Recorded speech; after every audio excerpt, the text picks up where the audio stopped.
Thank you very much for joining us. Everybody, let's take a look today at Chainflip and Maya. Let's go beyond the tech. Let's learn about these companies. What exactly is on their roadmap? Where are they? What are their ambitions? How is this going to look in terms of volume and onboarding retailers? We understand the tech. Let's talk business. Who would like to go first? We have Maya, we have Chainflip. Sean, I hope you're with us. Jima as well, I believe you're with us. Guys, open up your microphone. We're listening to you. Take it on, Will. Hey, how are you doing today? Could you just quickly introduce yourself to everybody? Oh, okay, I can start. Hey, this is Alux from Maya Protocol. Nice to be here. Thank you very much, Alux. Can you please tell us, how would you explain Maya Protocol to mum and dad in just 30 seconds, 1 minute? How would you explain that to the layman? Yeah, an exchange house of currencies, but on crypto, and nobody controls it. That's all. Perfect. Thank you very much. Sean, are you with us? Are you listening to us? Do you have the speaking access, Sean? Sean, thank you very much for joining us. Access on the Chainflip account. Can you hear me fine? Just checking in. We can hear you perfectly, yeah. How would you describe Chainflip in just 30 seconds to mum and dad? In 30 seconds to mum and dad? Mum and dad might be a little bit tricky, but I'll start with, like Maya, we're a cross-chain decentralized exchange that swaps native assets from unique chains to and from chains without using any bridging. So you can think of it as a Uniswap or even a centralized exchange that allows you to swap currencies across different chains in a decentralized way. You keep your custody and you get your funds on the other side. Okay, that makes sense to me. Guys, Stan, Seb, are you with us? Of course, I'm with you, Rich. It's great to be here, and I think Seb is able to speak too. Yeah, cool. Seb, you with us? Thank you very much, guys. Okay, so let's get into it.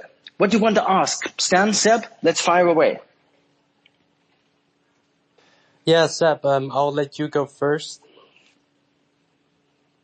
Yeah, I think, this space is about more growth and how we onboard users to define, to have custody of their funds.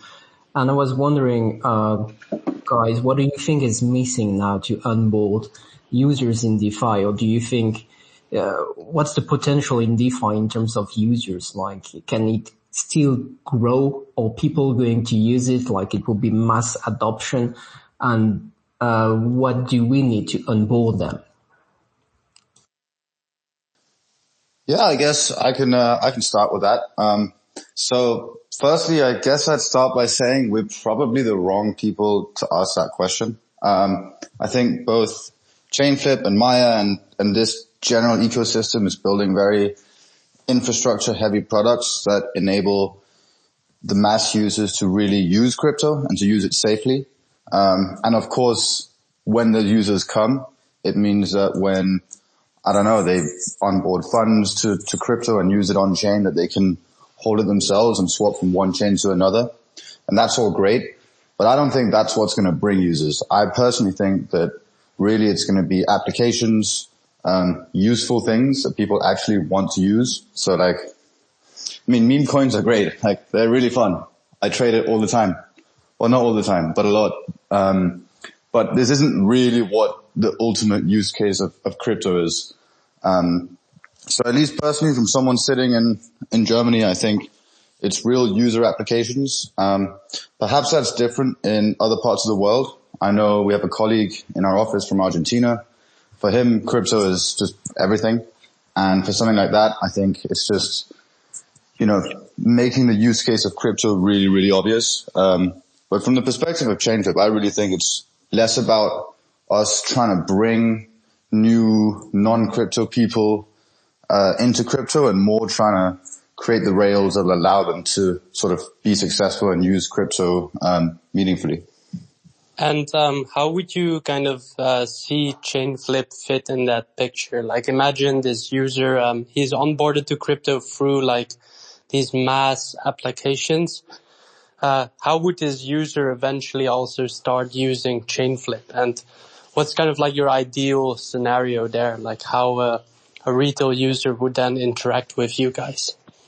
For sure. So, I think, and I don't speak on behalf of Chainflip here. This is purely my opinion.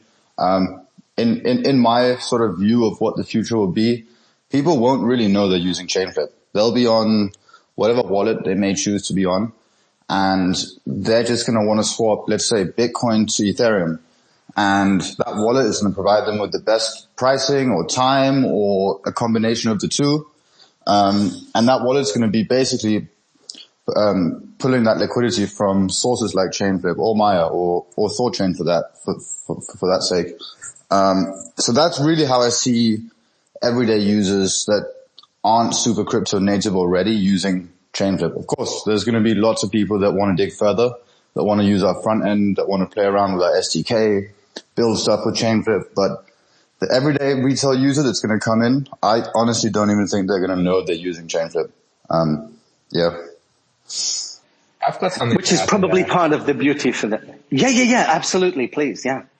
Will and myself were chatting last week at Berlin Blockchain Week, and came across someone talking about, like cross-chain infrastructure that we have and kind of where we fit into the whole picture of things. And they summarized it really well, which it's kind of really stuck with me. And a good example in Europe, as almost way around the world, if you are a German, resident and you have a German bank account, if you go to France and Paris and decide to, interact with buying something and you tap with your card, right? You tap with your card and on the front face, it seems very simple for you to see this transaction going through. You just see immediately, okay, this amount's been debited off my German bank account, right? That is very simple to the front end user, but the amount of work that is taking place in the back to actually execute that transaction and the amount of touch points that are there are enormous. Like, you're going through multiple countries, multiple banks, multiple checks and due diligence and all of that. And the user doesn't see that. But what's protecting it is the infrastructure layer that's been built up to do that. And that's a really good point. Could I just ask you, because I've always been curious about that. I do appreciate exactly what you're saying. Do you know approximately how many touch points there are? I would have imagined about 20. It could be more. That could be that. Yeah, it really could be. Okay. And it's like all these different layers that are involved in all the different touch points that kind of amalgamate into this, user experience. And crypto at the moment is at this place where we're still building out that base infrastructure to make all of this take place in a decentralized way. And that's kind of where we're fitting in at the moment, and I think like that's why we get a lot of people asking, like, how is this going to be useful and which way and that way? And that's, I guess, where Will kind of came in very rightly so to say, like, that's not our job. Our job is to make sure that when we do able to pass these funds through correctly in a manner, they're done securely in a decentralized way with all the checks and balances put into place. Yeah. Beautiful. Thank you very much. Will, unfortunately, we fell into the trap. You mentioned meme coins. Will, please, show me a meme coin, Will. 20 seconds.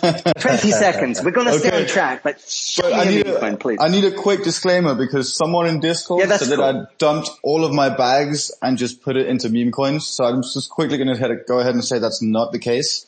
However, I do trade it for fun.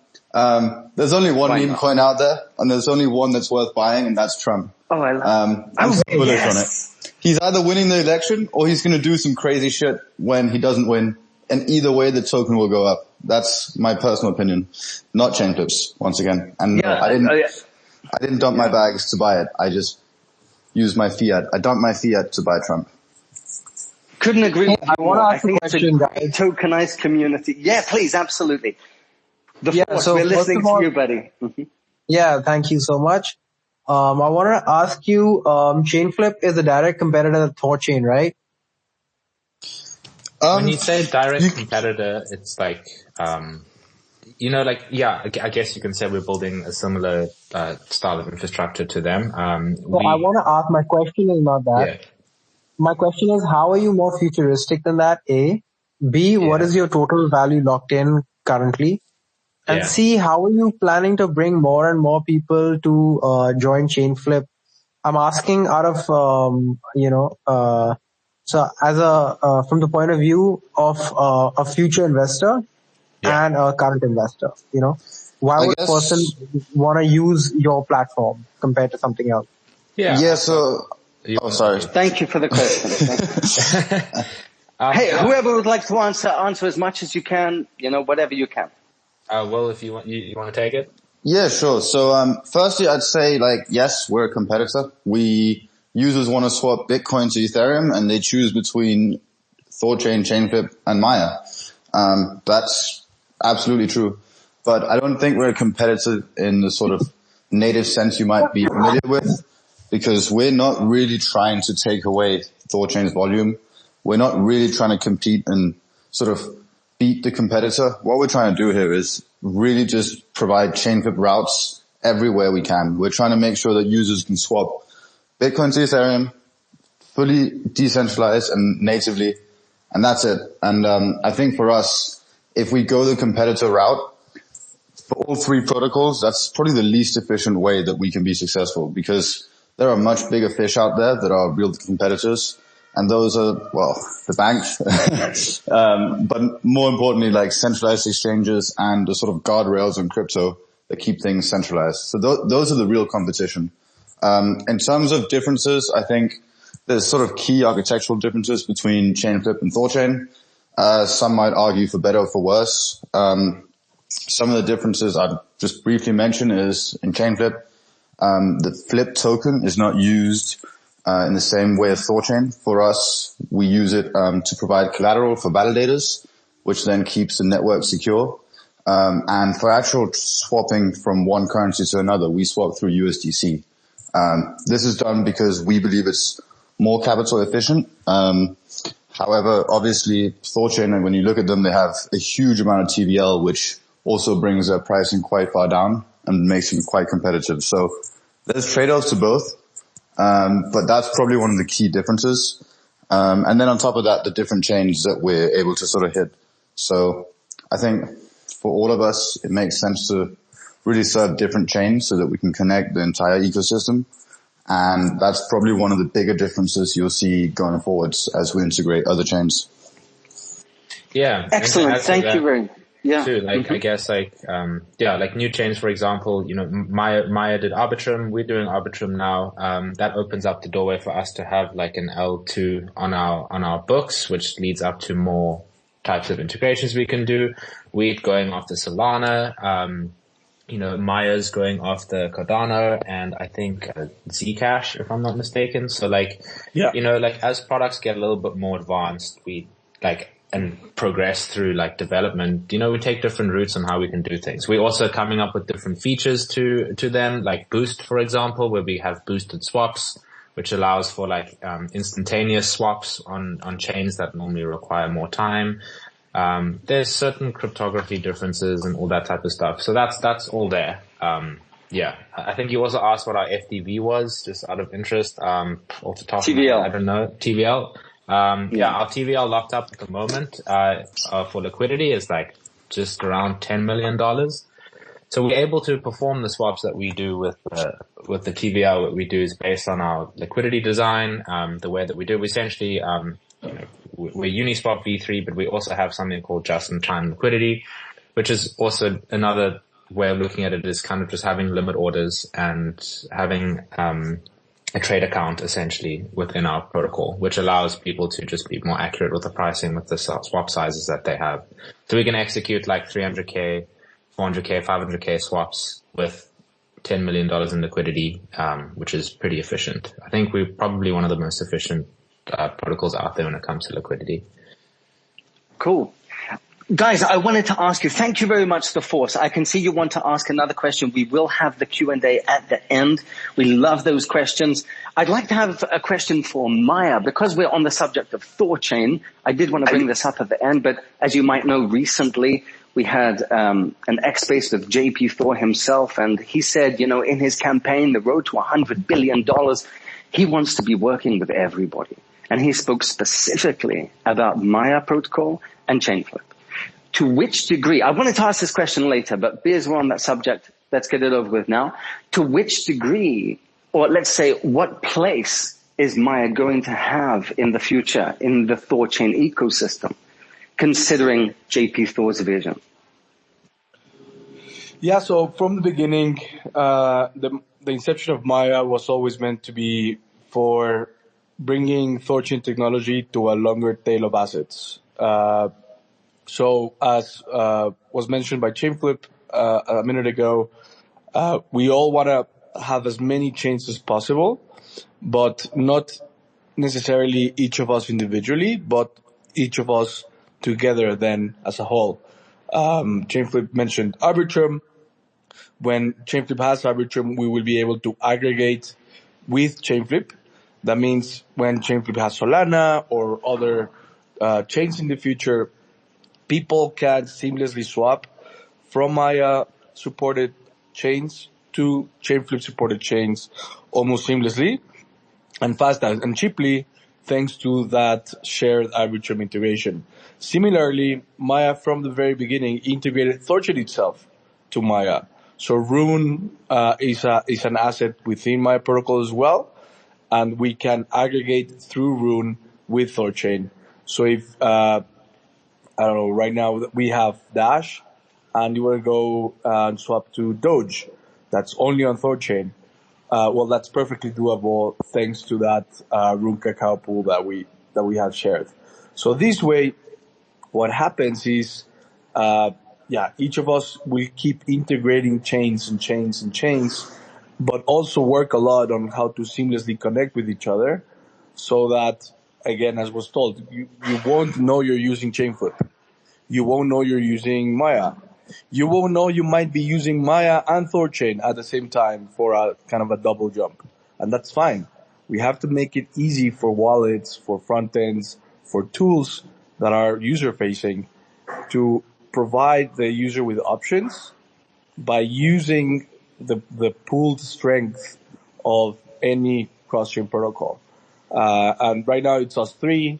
Sarai is coming up as well. I saw Luke here listening in a minute ago. They are integrating Monero and probably other chains as well.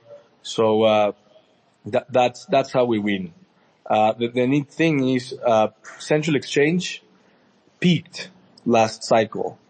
The feature set, the experience, the way to do things, how it works, its safety, it peaked last cycle. Whereas decentralized exchanges together, we're becoming better and better over time.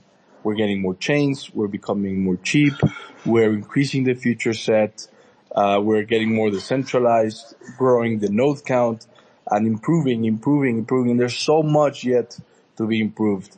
And that's how we win. We work together, we onboard as many chains as possible, we make it as easy as possible for tools to integrate us, and we win. Nice. And we've opened quite a few doors here. Stan, Seb, I'm sure you guys have a lot of questions. Please get ready. I just have a 30-second question to you. How do we onboard more people into DeFi? What's the obstacle? What do we need to change? Just, 30-second answer. And then, Seb, Stan, please, if you guys could jump in.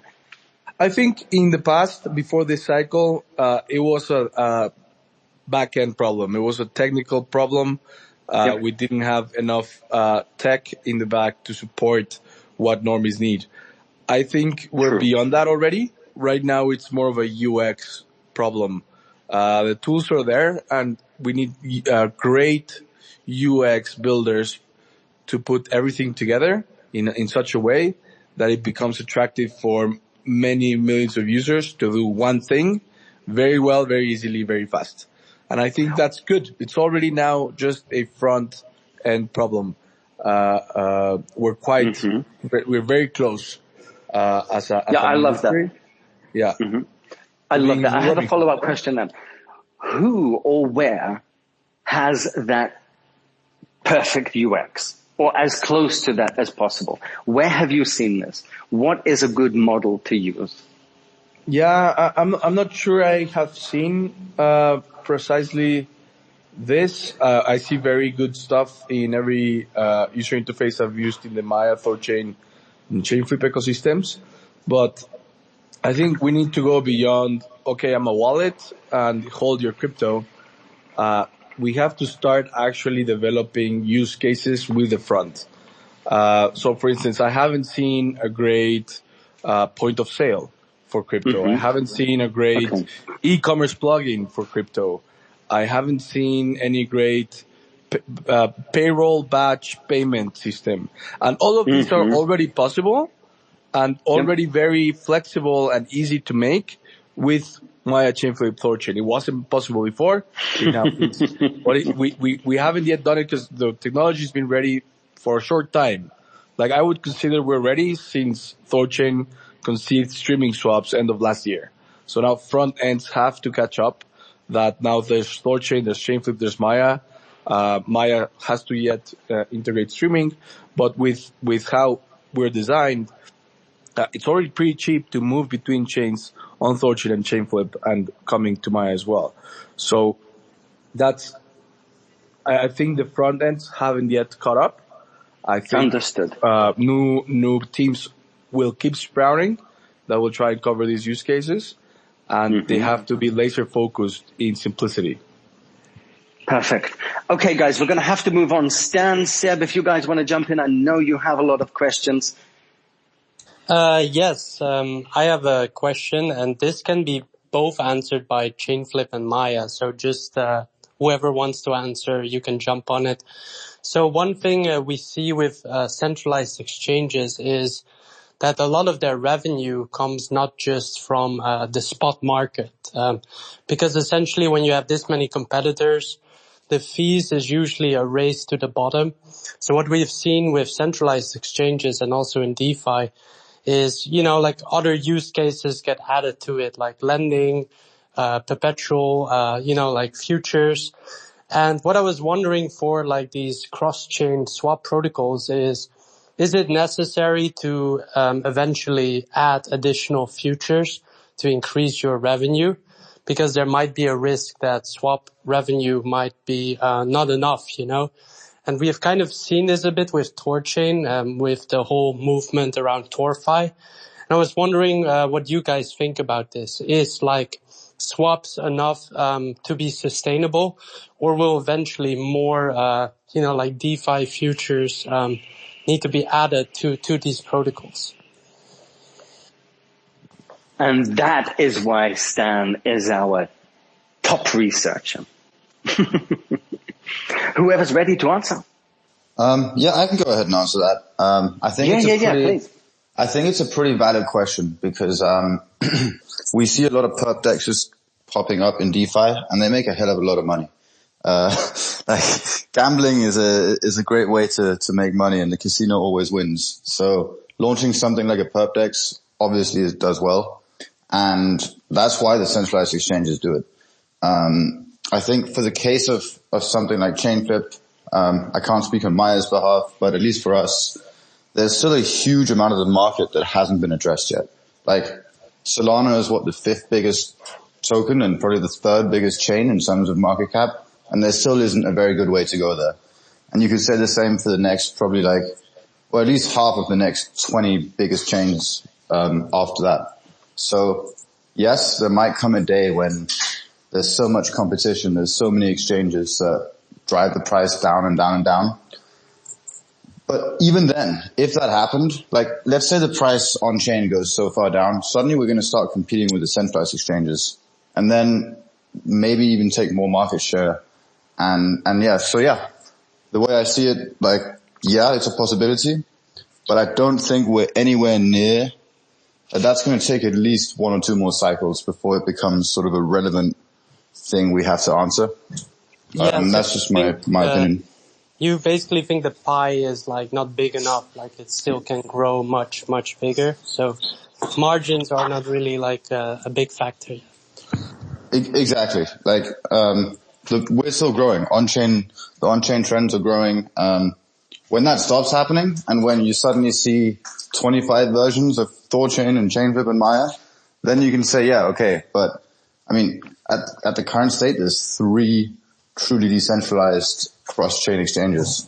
And like, how many centralized exchanges have you seen over the course of time?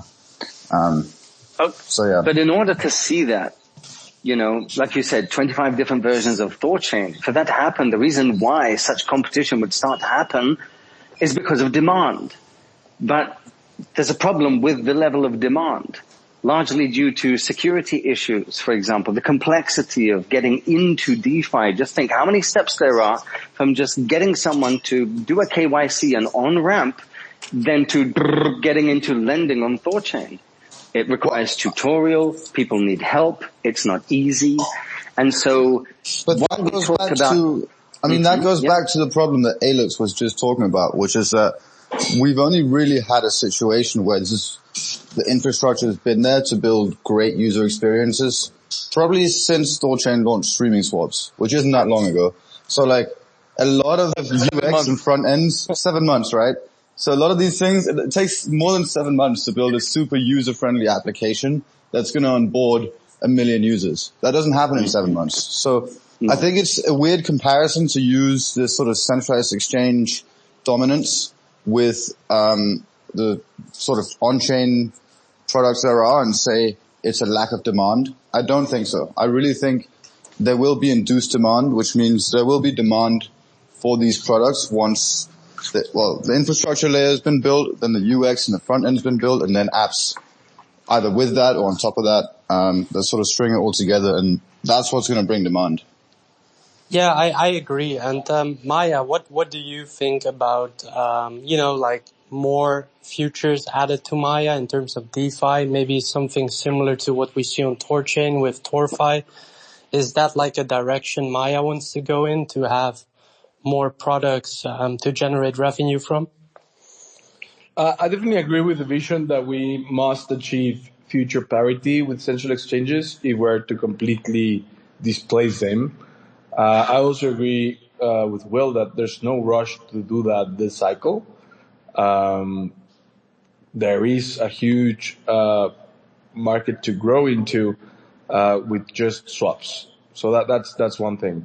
What Maya's approach is looking to be very much sustainable from the beginning and to rethink the futures ThorChain has launched before and see how do we design them in such a way that it's easier for players to reason about risk.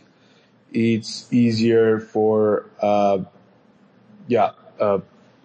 LPs to want to or to understand what's going on, and also when it's possible, also improve the user experience. So we're in no rush to, for instance, push lending out the door. We like the concept of lending. We agree with many of the design decisions ThorChain's taken, but we also disagree in some others. So that's fine, and that's quite the beauty of having these team fragmentation with Chainflip, ThorChain, and Maya. We're all approaching similar problems with different perspectives, and the design space is huge. So we will eventually, we will often, take different decisions and see how those perform in real life conditions. And through that, take the best out of every decision each of us has made, and slowly and surely keep improving our protocols. So yeah, I'm interested in more DeFi products. We are going for it, but we're taking it easy and making sure we always add something in the drawing board that will help us experiment a different way of doing what we're doing. Thank you, guys. Okay, so if we move away from centralized exchanges, what about the institutionalization of crypto? As we know, this is happening with the ETFs. How do you see the evolution of DeFi, the decentralized activity, knowing that TradFi is coming to DeFi? And if they're coming, they will be looking to take over because they're not going to be doing things in halves. Well, they can't really remove our ability to exchange and to work in a decentralized environment. And I'm I do believe that ETFs are a stepping stone towards institutions losing the fear of interacting with crypto and DeFi directly in a self-custody manner. It's just the beginning of ETFs. It's probably the first time many of these people have ever had large amounts of crypto, and it's easier or kind of more familiar to do it in TradeFi for many. But I think it will be a passing phenomenon. I'm not saying, 1 year from now, but I do see 4 to 8 years from now, people starting to migrate towards self-custody. And I believe this will happen. There will be problems with custody solutions. You cannot trust Coinbase with, 30 ETFs with billions and billions of dollars. There will be mistakes made. There will be issues, and people will always prefer to have that risk onto yourself instead of to a third party. Mm-hmm. Yeah, I think that's a good point. Another really interesting use case, I think, coming from more institutions coming on board that we've been seeing is like a lot of these institutions that are coming on board, like BlackRock and a bunch of others, they're definitely going to be looking at, trying to get some sort of exposure to, the DeFi space. One good example of something out there at the moment is like Athena, for example, being able to actually start generating a bit more yield on, hard assets within the DeFi space like Bitcoin and Ethereum and who knows what else in the future. And as they get more and more involved and they realize how much of these assets actually sit on chain, and if they have an ability to kind of easily maneuver these assets across these different chains in an effective way, rather than going through like a centralized route, that just opens up a whole nother doorway for them to like really see that. And the only reason that they'll ever do something like that in order to create these types of products is if they know that there's like a smooth and seamless interface to actually do that. And that's kind of where we can step in to provide these kind of like layers and these routes to go through. I'm pretty sure a lot of them don't know that you can do, like 7-figure, 8-figure swaps, if you want through our protocols in the near future. And if you can do that, why would you want to all of a sudden use a centralized exchange if you already have all your assets sitting on chain, Yep. That's a factor I think where we can really play in, and we don't really see that factor yet. Because of another theory of mine is like, there's a lot of new money in the space and a lot of new people coming in. When retail people come in, it's a lot of new money and things tend to move a lot faster. But when you got institutions coming in, it's a lot more slower moving and slower money moving, and like that. The wheel takes a while to turn, but when it does turn, you start seeing some real numbers, you start seeing, the tens of millions of assets being swapped, and that's kind of a whole nother factor that's not even at play here. I think like a lot of people in the DeFi space and crypto in general don't actually understand the numbers that institutions play with when it comes to just, like funds and things like that. Yep. If you look at like some of the biggest funds in crypto, sure, they're big, but if you look at some of the largest funds that are out there in the TradFi space, it's numbers that we can't even compare with, it's chump change to them. So that's a whole nother avenue that can be opened up, but it'll take time, of course. You're right. Yeah. That's an excellent take, by the way. Seb, I know you have a question. Do you want to open up your microphone, buddy? If you are in the audience, you do want to ask a question, please, you can drop it in the comment section. I can read it for you, or you can request. Open that microphone and I'll help you out. You can come and answer your question. We just have a couple more questions for you guys, but Seb, you're with us, please. Yeah, I'm with you. I think Stan wanted to jump on something here and ask another question, or he had a remark regarding this. Because I have a question, but it's more specific to Maya protocol. Maybe right after I can ask, but let's see what Stan wanted to say. One thing I was thinking about is the fact that last cycle we saw a lot of market makers from the TradFi space join crypto. You might remember Jump. We also had flow traders announce that they wanted to interact with crypto.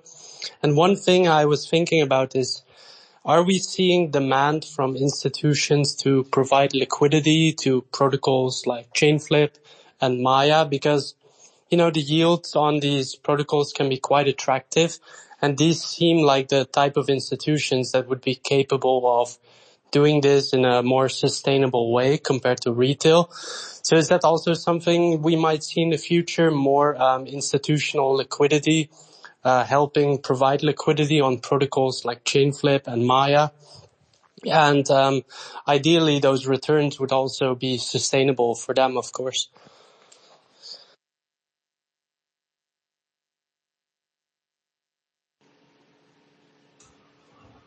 This is a really good question, Stan. Not an easy Yeah, that's one. a great question, Stan. Could you come again? Sorry, I think you broke off a bit at the end. And I didn't get the question. Oh yeah, I was mostly wondering like if you guys potentially see institutional demand for LPing, providing liquidity to protocols like Chainflip and Maya. Maybe we have already seen crypto native funds approach you guys, after launch. Yeah, we've had already, I know of at least 2 institutional investors that have LP'd in Maya. On Thorchain, I know that there's been even more than that. The whole reason why Nine Realms was actually born was to tend to the needs and wants of institutional LPs. We've talked with a couple. There's one we're talking to now, especially for once we integrate some other chains that they're interested in. So it's definitely something that's slowly coming. I don't really think it's something we need to kind of specifically worry about. I've always been of the belief that if you have an attractive product with a good yield, the liquidity will come. And that's what we've seen. Like Maya has never really consciously rallied people to LP.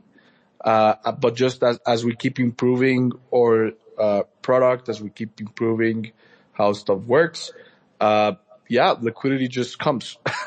and it's we've seen our TVL grow without really having to pay much attention. When people have liquidity, like typically the problem somebody with liquidity has is what to do with the liquidity. The job's on them, and they're looking actively to inform themselves and find the best place for the liquidity. So it's a very active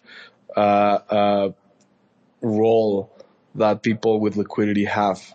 So they're typically willing to go that extra mile to find out how you work, to find out your yield. And yes, it's not perfect information. So it's not like everybody knows exactly what and how to do it in Maya, Thorchain, Chainflip. But over time, if the yield is attractive enough, the liquidity will come. What would you say Chainflip's approach? What approach do you guys have to onboarding liquidity providers and specifically maybe institutional providers? Yeah, that's a really good question. We have a bit of a different model, and it's something that, we've looked at from numerous avenues, for the way. Specifically one, we tend to have more institutional funds or institutional players that want to play within Chainflip just because of the nature of, how active it is, placing liquidity, like placing orders and actually acting as a market maker within the space. And we are super capital efficient. So, for example, someone that decides to put in like $500,000 worth of, a range order, they won't be executing at the best price as someone that is, say, like actively market making within our platform. So that's kind of one side of the thing. So it is harder for us to attract retail liquidity that way. That's not necessarily a bad thing. We have different avenues in order to get retail on board to come on. One good example is like we have some stablecoin pools within our protocol at the moment, such as because all of our pools are based in USDC. So we don't use a native token. So what happens is we've got USDC and USDT. So what that allows is for users to kind of come in and compete with market makers and professionals at a very tight range or a very tight order spread within that asset and earn yield the same as maybe a market maker would do. And that attracts a good yield to it because of the fact that we are, super capital efficient and we get a lot of volume coming through in those pairs. I think right now, it's about, some people are earning 38% yields on, stablecoin pairs at the moment, which is really impressive, and that's super nice. And that's a factor that we can kind of push towards the general retail public to kind of come on board, especially when we have Arbitrum come on board. So we'll have Arbitrum USDC, which is another kind of stable coin pair, but that's kind of like a little niche market of people that want to earn yield there. Another way that we can attract more like retail is through Boost, which I mentioned before. And Boost is a really cool feature. It's essentially allowing someone to, supply an asset, let's just say Bitcoin natively, within the protocol to act as like insurance. And then, a person that wants to swap is able to utilize that, Bitcoin in order to skip the confirmation queue essentially and get their swap immediately. And then the person who has, their native Bitcoin locked up in the Boost feature will have to wait for whatever confirmations it takes, 1 or 2 confirmations, I think. So there's a slight risk there, but they're able to earn native yield and people will pay a fee for that. And that's kind of like more passive yield, which is something that is, I think, going to be quite attractive for people to come in because there's no way to earn actual, native yield on Bitcoin at the moment in a way that makes sense. And this is kind of one of the first in the space, which is pretty cool. On the other flip side, what I mentioned is USDC being our base pool, a base pair for all of our pools. That's highly attractive to institutional players. A lot of debate on people say this and why, maybe they don't see the same way that we do, but, having USDC and having a base, it really allows you to not have to worry about things like impermanent loss and the token price affecting, the quality of service that's offered, which is really big. It's what all market makers use in the space, and it allows them to be a bit more, aggressive with their market making strategies in order to know that they not have to worry about violent moves in prices during markets, with a base token pair. So, if we have a crash, let's just say the market comes to a complete crash, service is rendered as usual. There won't be any effect to the general swapping. And that, is a way to incentivize, larger institutions to come on to actually supply liquidity. But yeah, I think our design is interesting because normally with, Maya and Thorchain's design, it's quite easy to attract early liquidity. And that kind of hits a ceiling to some degree because of, pricing restrictions, or pricing difficulties. Whereas with us, it's more of a slow grind to get to a stage where we're able to start hitting massive swaps in size. But, that's a trade-off that we're willing to make. And since we are super capital efficient, it doesn't really take that much capital in order for us to produce really good pricing. We have 10 million locked up now. It's not very unfeasible to think that we can scale that to 20, 30 million and then we're able to execute swaps triple the size with the same price. So yeah. Thank you, Will. I'm going to have to stop you there. We are coming towards the end of the hour. I do have still a couple of more questions for you guys. Seb, I know you have a question as well. Would you like to answer it? Sorry, to ask it? Yeah, the question I think is related to what you want to ask, Richie. I would like to ask about the Aztec chain. So I don't know how. Exactly, yeah. Yeah. We'd like to learn more about the Aztec chain. We're very excited about this. We're interested in a timeline for it. Is this realistically a 2025 project? Is it a 2027 project? What's the realistic expectation here? And moreover, what's its benefit for the end user? Yeah, maybe with one use case, so that people can really realize what it means for them. Yeah, so I believe it's doable for end of year. I'd be surprised if it has to be pushed to beginning of 2025.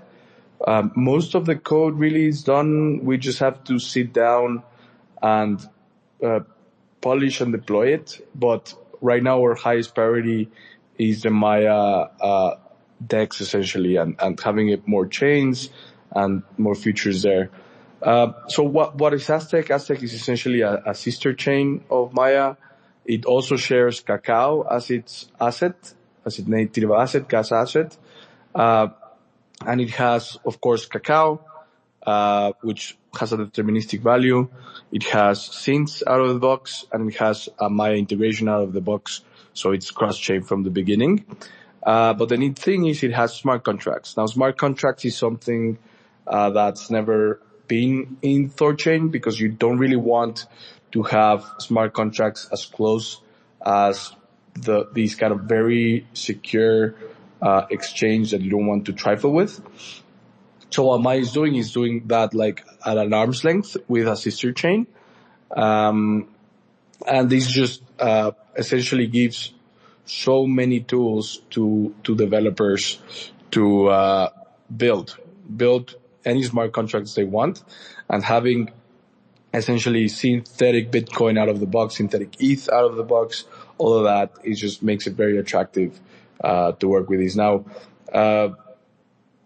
it's the key thing we're trying to solve here is that it's very rare that the broader developer community comes to build on ThorChain, on Maya. I'm not sure if this problem is also on Chainflip, but I don't want to assume, but I guess as well, because all of the development has to happen at the chain level, and it's kind of gatekept by us, by whoever the maintainer of the project is. Now, the problem with that is many developers are kind of developers and entrepreneurs at the same time, and they don't really want to develop, reporting to somebody and kind of just within the confines of what's the vision of that chain. People want to be able to develop anything they want. A smart contract for, I don't know, NFT exchange, or for some subscription service or whatever. Now they can't do that now on Maya or ThorChain, because that would happen at the native code level, at the chain level. And why is ThorChain doing this random subscription service in its code? It won't do it. So the problem then is that the developers just don't come. And the problem is that developers is a quite strong community in crypto. They have typically already a following of users. They typically are great at what they do and are good at creating valuable niche products for users. And right now we're not attracting them. And the simple reason is that they cannot just come and code and deploy the code and profit off of their work, which they can do in Ethereum. Mm-hmm. They can do in Arbitrum. They can do in other chains. Now, that's what we want to be doing. Attract the developers through a very free ecosystem in Aztec that has a lot of tooling for them. And through that onboard thousands of developers who will hopefully help us onboard millions of users. And that's kind of where we want to do that. And the thing is that people might think that this sounds far-fetched, but the technology already exists. It's a Cosmos chain, check. It uses IBC, check. Bifrost integration, check. And the IBC has to be able to exchange cacao and synthetic assets, check. And that's all you need. Super cool use case. Very good use case. And anybody who is interested in Aztec Chain, I hope you have some more clarity. Guys, we are going to have to move on. I do have a question for everybody. Please feel free to jump out. If you are in the audience and you do have a question, please, you can post it in the comments of this space or hit that request button and I will let you up to ask your question. Guys, what is the most bullish thing happening on Maya, on Chainflip? Give us the best that you've got that people might not know about. Maybe on your roadmap objectives. What's the most fun thing that we can look forward to from you guys? In our case, on Maya, streaming swaps is coming up in a few weeks. So just look up what happened with ThorChain and Rune after streaming and look where Maya is now. Enjoy your own. So that's all. That's nice. That's nice. By the way, before Will jumps on, Alex, you got to shill me a meme coin, sir. Please. 20-second shill.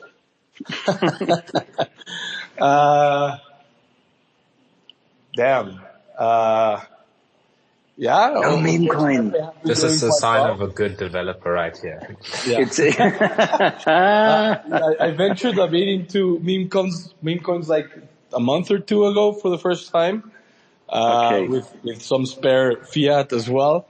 I don't follow them that closely. For me, it's like, I'll check up on it later. But I don't know, Pepe, I find that's Rocket interesting. hilarious. Everybody does. That's it. All right, let's see what Chainflip has to offer us in terms of bullish catalysts. Maybe Will, you Absolutely. Yeah, sure thing. Well, I mean, we have a lot of things on the roadmap that are coming out. We just released it very recently, but the number one thing that I think listeners today are going to care about is Solana. We're doing Arbitrum too, Solana but integration. as you know, Maya already has that. Solana, I don't really know of very many good solutions to get to Solana, and being able to swap Bitcoin to Solana in one click very fast is going to be, in my opinion, the biggest thing. We've got other things. We've got Boost. It's going to be a game changer. We've got Boost coming out, which means you can swap in less than a minute, which is awesome. We've got dollar cost average, which is a similar approach to what Thorchain and Maya's streaming swaps are, and that's fantastic too. But honestly, I think Solana, in my personal opinion, is what I'm just super excited about. Yeah. When is that integration going to happen? Sorry, Stan, please. Yeah. Yeah, what I want to ask, just the same as you, Richie, like what is the timeline? But also, this is also something I'm just curious about, like how difficult is it to integrate with Solana because of the fact it's obviously working in Rust and it's not really EVM equivalent. So is this like a big challenge, and what is the timeline there? Would you be worried about delays? Yeah, so firstly on the challenge, it's actually not so much an issue that it's not EVM, because due to our design, and we have a lot of Rust engineers, it's not an issue that sort of it's different, but it is difficult. We have to learn a completely new chain, how it works. We have to figure out all the edge cases, and then we have to make it compatible with Chainflip state chain. So there's a lot more that goes on as well, both from the protocol side, a product side, and it takes time. So yeah, it's difficult, but I don't think Solana is that much more difficult than some of the other chains that we're looking at integrating. And that's specifically due to our design. On the timeline, I'm going to get butchered in the office tomorrow if I tell you a date. So I won't do that. But what I will tell you is that we expect Arbitrum to be out in the coming weeks, fully live on mainnet. That has already been tweeted, I believe, so I can say that. And we've already been working on Solana in tandem with Arbitrum for several months. So I expect it to come shortly after that. And when I say shortly, you're just going to have to figure out yourself what I mean by that, because I can't give you an exact date. I guess we'll have to think in months there. Like, I know how hard it is to, give ETA, so I'm not going to put any pressure on you. But, let's say by the summer or like late summer, maybe, who knows? We'll see. I would hope so, yeah. You guys have made some yeah, please. It's very difficult to set timelines in cross-chain dexes. People are sometimes kind of pushing for a timeline, and then you give it, and then they're pushing you for not having met it, or you don't set timeline, and then they call you a professional. It's crazy. You are literally connecting wildly different chains that were never designed to connect with each other. And doing so in a way that must be safe, must be useful, must be repeatable, must be cheap. So yeah, patience. Yeah, as Bill just mentioned in the comments, BTC to Solana, for example, that is not an easy task at all. And there's Zeus Network and D-Bridge, for example, but they haven't quite been able to solve this problem yet. Yeah, I've got a point on that. I think it's a lot of I'm not chilling on any of their product. I think dBridge is an amazing project, for sure. But they focus mostly on EVM to Solana, and they do a very cool way of doing it for sure. Similar to how we're doing it, but it gets more complex when we start looking at BTC or any other EVM in that space, non-EVM in that space. Zeus, I think they're trying to bring Bitcoin on board, but they're using some kind of, I think it's more like rapper or something. It's a rapper. Yeah, it's a rapper. So. Okay, guys, we've come to the top of the hour. If you have been listening, I hope you walk away smarter. We've learned a lot today. There's a lot to be excited about. Thank you very much, guys, for joining us. Can we have some closing comments from everyone? Stan, I know your microphone is open.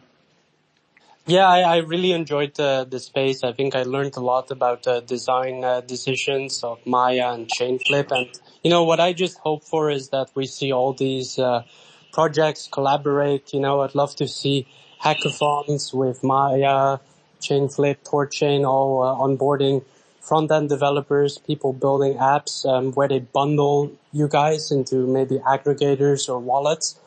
So that's kind of like the future I'm looking for here, with lots of collaboration and like products that integrate all of you at once.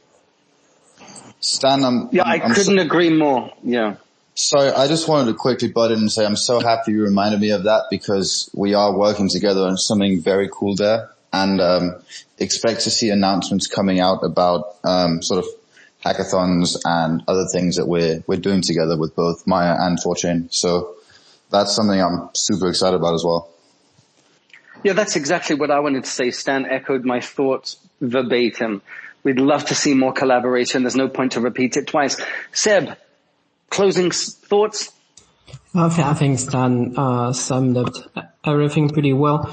I really think that here we have a panel of people that might seem as competitors, but they're working for the same mission, and this is good to see.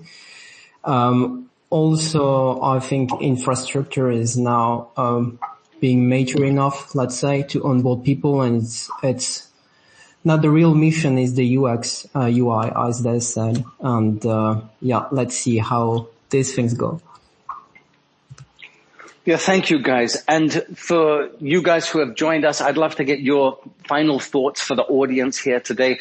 If you are listening to us now, please smash that like button. We do appreciate your support. You are helping us grow, and we're only trying to raise awareness so that people can learn about the exciting innovations in this space. Will, Sean, Alex, please, final thoughts for our audience today. Get involved. Research, read, try it out. Yep. We need as many hands and people and users as we can get. I hope we've learned from the past that central exchange is not to be trusted. And, just looking forward to have you on board in the cross-chain ecosystem, guys. We'll take it on. Absolutely. Get involved. Yeah. I was just going to say, dump your Binance account, send it to a Ledger or a Gnosis or whatever you use, and start using Chainflip and Maya. Get rid of that central exchange account. Exactly. It does come with a lot of issues. We'll have to get into that another time. The death of sexes. We know that a lot of people want this, including Thorchain as well and JP. Thank you, everybody, for joining us today. It's been great to speak with you. We've learned a lot. Seb, Stan, it's always fun to be with you guys. Everybody, we do appreciate you for coming. Please like and subscribe. We'll see you in the coming weeks. We'll have more for you. Take care, everybody. Ciao. Thanks. See you in the next one. Bye, guys. Thanks for having me.